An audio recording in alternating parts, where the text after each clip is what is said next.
સુખ હોય તો દુઃખ હોય, હર્ષ હોય તો શોક હોય, પણ એક ભગવાનનું જે સ્વરૂપ છે ને એ સ્વરૂપનું નામ માત્ર આનંદ સ્વરૂપ છે. અને જ્યાં આનંદ હોય ને ત્યાં ક્યારેય દુઃખ ના હોય, ત્યાં ક્યારેય શોક ના હોય.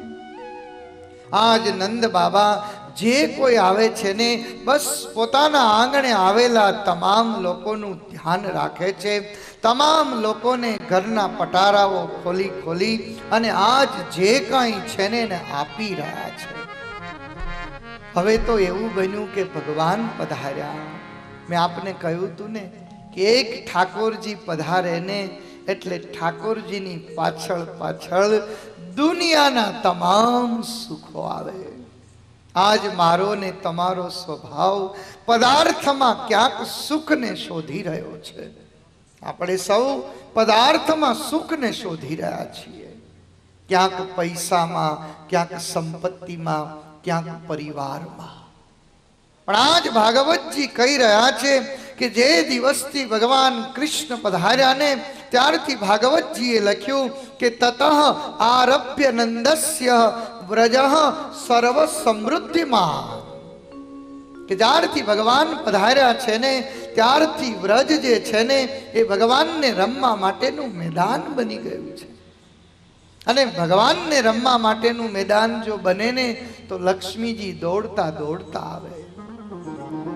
આપણે તો શું કરીએ, સવારમાં લક્ષ્મીજીને પગે લાગીએ, દુકાન ખોલીએ તો દુકાનને પગે લાગીએ, તાળું ખોલીએ તો તાળાને પગે લાગીએ, ધંધો ચાલુ કરીએ તો દીવો લઈને પેલું ડ્રોવર હોય એમાંય અગરબત્તી ફેરવીએ.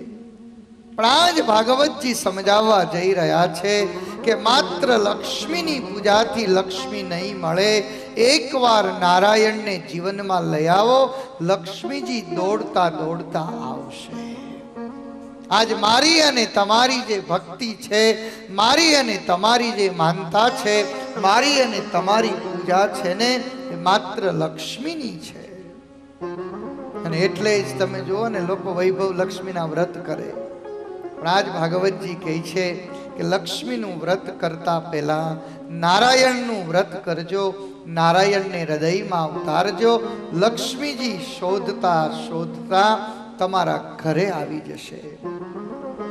દરરોજ યશોદાની ત્યાં હજી તો ભગવાન પ્રગટ થયા ને એક દિવસ થયો, ભગવાન પ્રગટ થયા ને બીજો દિવસ થયો ને ત્યાં તો સવારનું ટાણું થાય અને સવારના ટાણે આવીને કોઈકનું કોઈક આંગણે ઊભું હોય.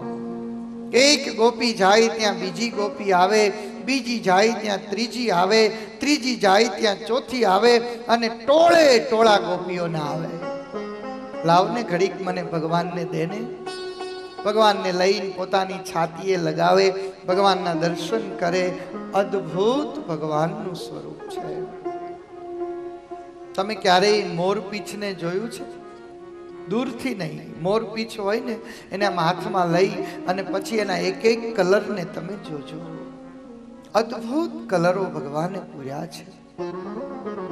વર્લ્ડના દુનિયાના બેસ્ટ આર્ટિસ્ટને જઈને તમે એમ કહેજો કે આ મોરપીંછને મારે રૂપાળું બનાવવું છે, હજી આને વધારે સુંદર બનાવવું છે, તમે મોરપીંછને સુંદર બનાવી આપો. ત્યારે વર્લ્ડનો બેસ્ટ આર્ટિસ્ટ એમ કહેશે કે આઈ કાન્ટ ડુ ધેટ, મારાથી ન થઈ શકે, ન કરી શકું.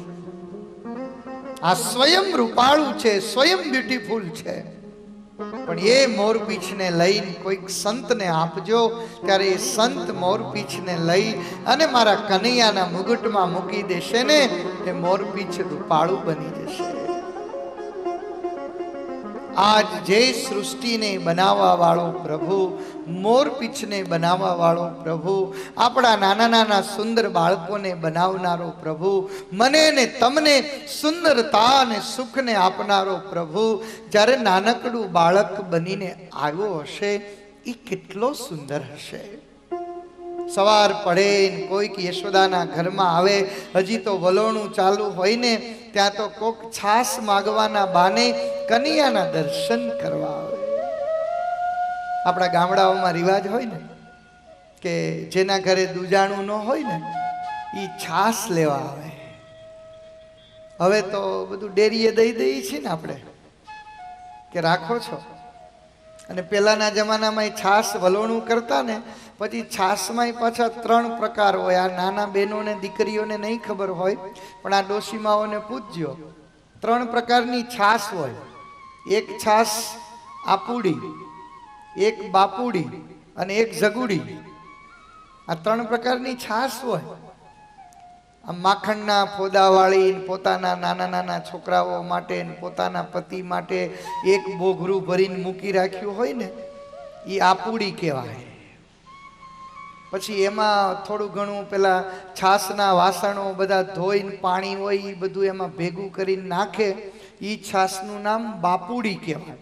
એટલે અમારા જેવા બાપુઓ ને ગામના દરબારો આગેવાન માણસોને જે દેવાની હોય ને એ બાપુડી કહેવાય. પછી 2 દીની 3 દીની ખાટી છાશ બધી ભેગી કરી હોય ને પાડા ને પાધા વધી હોય એ બધું જે ભેગું કરે એનું નામ જગુડી. પછી એમાં જે કોઈ નાનો હબળો દબળો માણા આવે એને ભરી દેવાનું. આજ યશોદાના આંગણે છાશનું વલોણું થતું હોય અને એ વલોણાને કરતા કરતા મૈયા લાલાના દર્શન કરતી હોય. પણ કોઈક યશોદાના આંગણે આવે છાશ માગવાના બાને આવે. અને એમાંય બપોરનું ટાણું થાય ને એટલે ઇન્દ્ર જમવા બેઠે સ્વર્ગમાં હો. અને ઇન્દ્રાણી સોનાનો થાળ લઈ અને એક એક પદાર્થ મૂકતી હોય. અને એ વખતે ઇન્દ્ર એવું કહે કે મને થોડીક છાશ આપો ને તાહળી ભરીને. એટલે ઇન્દ્રાણી તરત જ છણકો નાખે કે અહીંયા ક્યાં સ્વર્ગમાં ગાયું રાખી છે. તમે વળી પાછા કાયમ મને ખીજાવ છો કે બધું ચોખ્ખું રાખવું ચોખ્ખું રાખવું. ગાયું રાખી એટલે પોદળા થાય ને પોદળા થાય એટલે એમાંથી મચ્છરાઓ થાય ને. અને આ બધું સાફ સૂફ કોણ કરે? કરે આ બહેનોને પૂછો, હવે ન કરે કોઈ. આ બધું કોણ કરે એ કે? તો કે પણ મારે છાશ તો પીવી પડશે. છાશ તો જોઈને આપણે છાશ તો પીવી પડશે. ત્યારે જ્યારે ઇન્દ્રાણીને એવું કહે કે મારે છાશ તો પીવી પડશે ત્યારે ઇન્દ્રાણી કહે છે તો પછી હવે ક્યાંકથી લઈ આવું. બીજું હું, મારે ઘેર તો દૂજાણું નથી. સ્વયં ઇન્દ્રાણી હાથમાં એક મટુકું લઈ સ્વયં ઇન્દ્રાણી હાથમાં એક મટુકું લઈ અને યશોદાના આંગણે આવી અને છાશ માગે કે હે યશોદા મને તું છાશ આપ.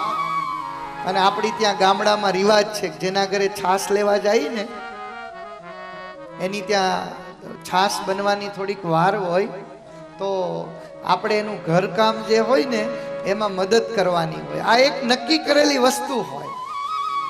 છાશના પૈસા કોઈ ન લે પણ જેના ઘરે દૂજાણું હોય એના ઘરે આપણે જ્યારે છાશ માગવા જઈએ ત્યારે આપણું માટકું એક બાજુ મૂકીને કોઈ પાણી ભરી આવે, કોઈ વાહિદું કરી દે, કોઈ છાશના વાસણ ધોઈ દે, કોઈ ઘરમાં પથારી પાગરણ આમથી આમ મૂકવાના હોય તો મૂકી દે. આવું એકબીજાને મદદ કરે. અને જ્યારથી ભગવાન કૃષ્ણ ગોકુળમાં પધાર્યા ને